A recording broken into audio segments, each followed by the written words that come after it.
गठान हो गई हो, शरीर के किसी भी अंग में अगर गांठ पड़ी है और उसका जांच करवाने का डॉक्टर ने बोला है और जांच करवाने के लिए आप जाएं, बेले का फल,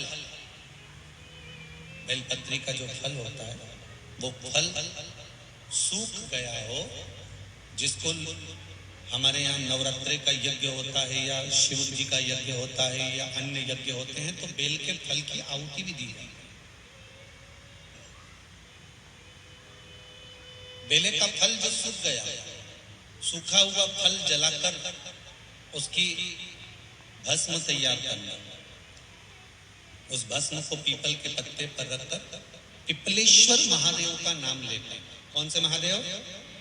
पिपलेश्वर महादेव का नाम लेकर बेलपत्री के वृक्ष के नीचे रख लेना और पिपलेश्वर महादेव का ही नाम लेकर बाबा देवादिदेव महादेव से विनती कर कर जो रोग है और गठान कितनी है उस गठान की जांच कराने जा रहे हैं, यह भाव वर्णन कर कर उस भस्म को लेकर आ जाना शिव मंदिर पर, उसको थोड़ी सी देर रखकर पिपलेश्वर महादेव का स्मरण कर कर उसको लेकर आइए और उस गठान वाली जगह पर उस भस्म को लगाकर फिर आप जांच के लिए जाइए।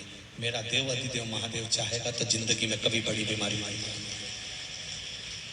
धीरे धीरे धीरे धीरे रोग उस गठान वाली जगह पर अगर पिपलेश्वर महादेव से भस्म भी शंकर के नाम से पिपलेश्वर महादेव के नाम से लगाई जाए तो गांठ भी धीरे धीरे गलना गांठ।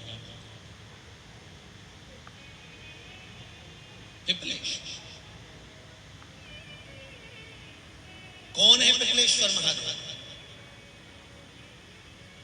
पिपलाद पिता के जाने के बाद, माता के जाने के बाद पीपल की कोटर के अंदर पल पोस कर बड़ा होता है और पीपल के फल खाकर बड़ा होता है। शंकर भगवान ने एक पीपल की कोटर में रखकर पिपलाद को बड़ा कर दिया था, तो पिपलाद ने शंकर भगवान का भजन कर कर शिव को प्राप्त करा। तो शंकर भगवान ने जब पिपलाद को दर्शन दिया था तो पिपलेश्वर महादेव शिव जी का नाम हुआ था। पिपलाद ने कहा था, भोलेनाथ मेरे दुख की घड़ी में आप खड़े हुए हो और मुझे सुख का भान कराया है। जब व्यक्ति के जीवन में बहुत भारी रोग हो और बहुत तकलीफ में हो तो मेरा पिपलेश्वर महादेव उसके हर क्षण सामने खड़ा हो, तो वो पिपलेश्वर महादेव के रूप में खड़ा हो।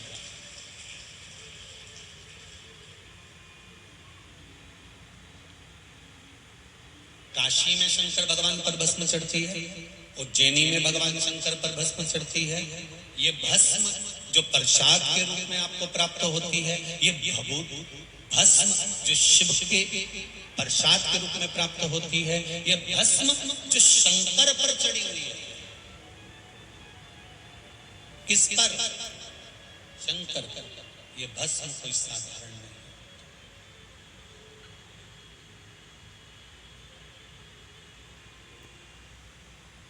इसका प्रयोग कहाँ करना है, कैसे करना है, कब करना है, यहाँ तक इसका वर्णन है महाराज। पहले की कथाओं में भी इसका वर्णन किया गया कि हम जो मस्तक पर भस्म धारण करते हैं, त्रिपुंड धारण करते हैं, कंठ पर भस्म लगाते हैं, भुजाओं पर भस्म लगाते हैं, कलाइयों पर भस्म लगाते हैं, हृदय पर भस्म लगाते हैं, कर्णों पर भस्म लगाते हैं।